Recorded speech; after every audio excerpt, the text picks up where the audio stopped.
Hello guys! Welcome to my channel. Yung vlog ko na to kasi there are lots of my whitey friend ask me how my husband felt after vaccinated. It was yesterday. It was 1:30 when he was vaccinated the first dose of Pfizer, and he does not feel anything. It is, I think now, it is over 5 o'clock in the afternoon or almost 5. He does not feel anything, and then he he even waiting that he can feel anything, and he was joking. He said, why it did not become big, the injection here, bakit daw hindi bumukol? And he said maybe they inject me water because I did not feel anything. And then I said to him, you must thank God that you did not feel anything, because there are other people who got allergy of that. And even his customer, which he has been, I told you in my video that he has been in Torikob, and his customer, he has that customer for more than 60 years, I think more than 60 years. He is 89 years old, and his wife, they have vaccinated the same Pfizer, but they does not feel anything. And then my sister, their patient, they does not feel anything also. They are vaccinated with AstraZeneca. So, and I am really praying hard that my husband will not feel anything, because of course I am worried because of the people who got allergy. And actually when they begin that vaccine, I don't like that me and my husband and my son will be vaccinated. But after I mean, yung malaman ko ba, like my cousin there in Alaska, which she is working in the hospital. So yung tinitimbang ko ba, I was waiting, tinitimbang, how to say it in English, tinitimbang ko, I was thinking, there is already vaccine, and then there are lots of people died here in Sweden, and I might be, yung maano ba ako ng mga kamag-anak niya, na why I let them not vaccinated if there is something happened with him and Sven Erik. Because I told you also in my video, I am very weak person, and I easily get afraid. I am that thinking negative, and always afraid. So while when the vaccine arrived, I said to my husband, every one of us must decide. I don't like to decide for him or my son, because if something happened, I know my son and my husband, they will follow me. It is always like that they say that the husband is the leader of the family, but not in our family, because my husband, whatever I said to him, he will always, okay, it's up to you, ikaw ang bahala. you are the one who decide. So I said to him, okay, you and this Ben Eric will decide. And every one of us will decide if we will be vaccinated or not. I will not say to them that no, don't, because if something happened to them, it's my fault. Of course, it's my fault. His relatives and my relatives and my husband relatives. He has a cousin who is a doctor in Lund's University. That is one of the in our place, sir. If we see whole Visayas, he is working in that is the best hospital here. For example, here in our city, there is that very very sick and like when my husband almost died of cancer, he went to that Lund University hospital. His cousin is working there, and then he has aunt also, so, who was a nurse. He has a cousin who was a nurse, and then his cousin there in Stockholm, her daughter, the first daughter, who when they have that summer house here in the summer capital of Sweden in Bostad. And before, when Sven Erik was a little, when they are little, they are a little bit older than Sven Erik. They are playing together, and that cousin's daughter, she is studying as practicing as a doctor, and she got a corona last year, and that's why he has also a cousin's granddaughter who is working in the ambulance.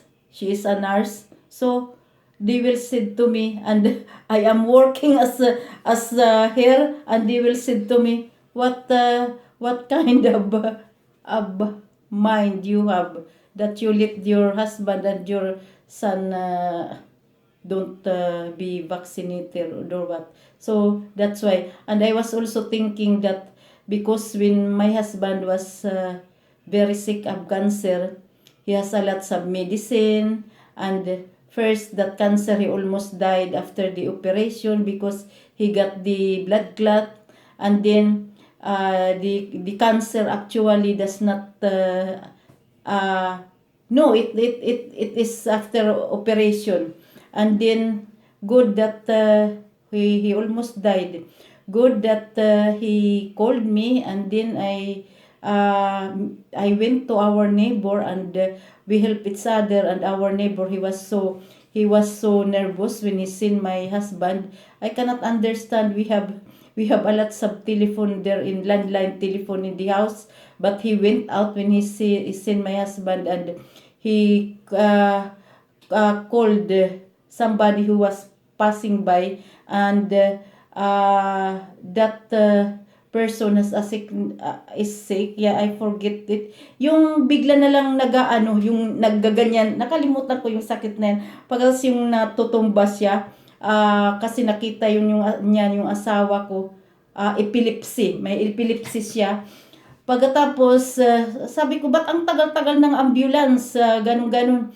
Pagkatapos, when the ambulance came, they are very, very, very, very,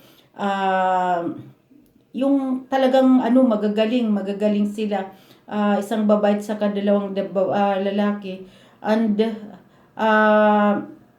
nakita ko yung parang, yung natin, yung, di ba yung parang tubig na drop? Nakalimutan ko kasi ang mga tawag niyan. Pinipiga talaga yan, pinipiga. Pagkatapos, hindi pa ako nag-aaral noon, hindi ko pa tinatapos. Siyempre doon sa Pilipinas, when I studied in the University of the East, mga lang ako, libro, mga hindi pa talaga nagpa-practice, hindi kagaya dito ako. Talagang nag-aral, ganun, naggaling sa mga practice sa malalaking hospital, ganun. Pagkatapos, yung after 3 days, the doctors said to me, if you did not see your husband in that time, he is already dead because there is no blood that passing to his the lungs there, the two lungs, there is blood clot there. Sabi niya yung hindi na umaagos yung dugo doon kasi may ano na yung dahil sa blood clot na yun. Kasi tumawag siya. Actually, it was he's going to be 70 years old, and that is Friday. I was cooking Filipino foods because I cook a lot, and I was thinking every time we have party, I must cook Friday in the afternoon so that I can yung matapos ko ba, I can finish all, and then our kitchen here and the dining room here, and he called me 3 times. I thought that it is not important. He said to me, can you come here? And then he said, because I feel dizzy. So when I went there, I seen him gray and in the face until here. And then I asked him, what did you do? What did you eat? Kung ano-anong ginawa niya. And then yung na ano siya, yung hinimatay sa akin, he painted on me. And then think in that time I am only 45 kilos and he is 85 kilos, and I can carry because of the adrenaline. I think I carry him, and yung sa may yung may sa may dingding, pinapaganyan ko siya patas pinapababa ko siya. Pagkatapos, when I am going to our neighbor, I heard him, yung parang sinasaka, ganun yan siya. Pagkatapos, yung bumalik ako. In that time, kasi sabi ko nga sa inyo, wala pa akong yung talagang alam na kagaya ng ngayon. I get the pillows from the sala and put it on his head. I think 2-3 pillows. But now that I know, and also I told the doctor what I did, and he said to me, pero ngayon alam ko na, I know now, because of course in my work also, that when somebody paint, you must yung nakataas yung paa niya, dalawang paa niya, at saka tong ulo na kaganyan. Kasi ganun ang ginagawa rin namin sa mga pasyente. May pasyente kami doon na pag inano mo siya, yung kinuha mo siya, his blood drop. Kaya hinihinimatay siya. Ang hinihinimatay talaga, matatakot ka talaga. Ang ginagawa namin, pinapataas namin, nasa wheelchair siya, itong ulo niya, nandoon na yun halos sa baba, yung paa niya nakataas. And after that, yung nawala yung cancer niya. After 5 years, the cancer come back again, and he went again to that Lund University with his cousin working there. I told you, here in this place, if we see Visayas, and it is really, for example, there is an accident, yung talagang na accident, they also take there to the Lund University Hospital, and he has the radiation there in Lund University Hospital. And the cancer, even he went to that radiation,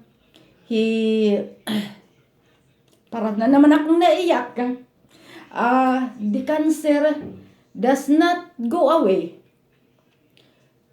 And then, dinadasal ko talaga yun. Dinadasal ko.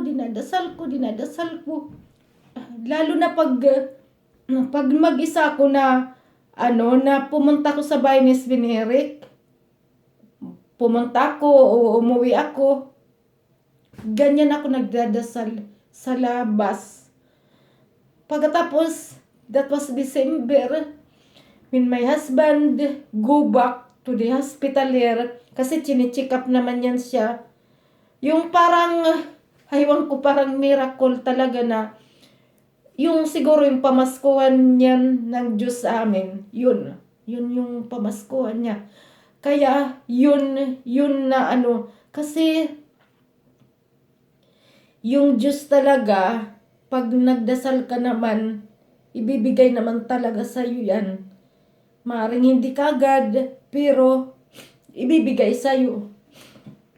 Noon nga nung nasa Pilipinas ako, yung anak ko yung mahirap na mahirap. Kasi yung umaano sa amin, yung talagang auntie ko lang na yung nasa Balboal, yun na lang naman. Pagkatapos, teacher lang siya. Wala siyang asawa kasi yung lola ko at lulo ko, hindi naman yun nakapagpensyon. Yung lola ko, yung parents niya yun ha, mama ko. Yung lola ko, teacher naman yun. Yung lolo ko sa Bureau of Animal Industry nagtrabaho.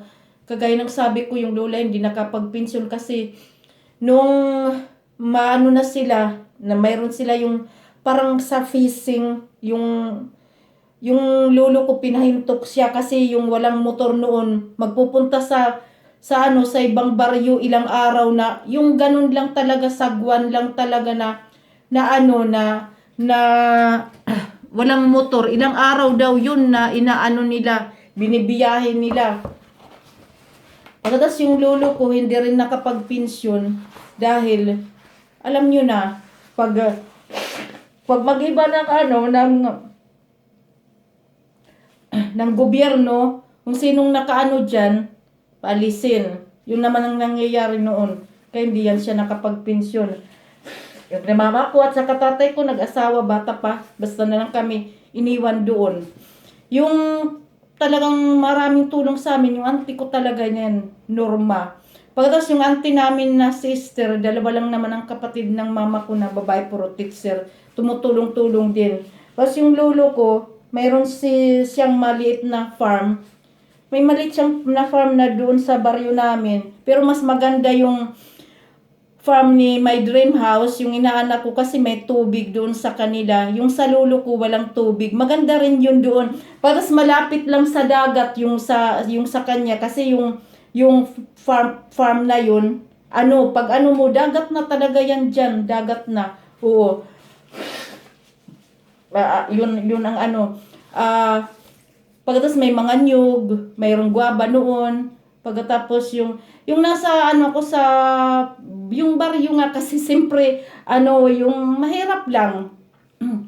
Ang pinangarap ko lang talaga noon magkaroon ng 100 pesos a day. Yun lang.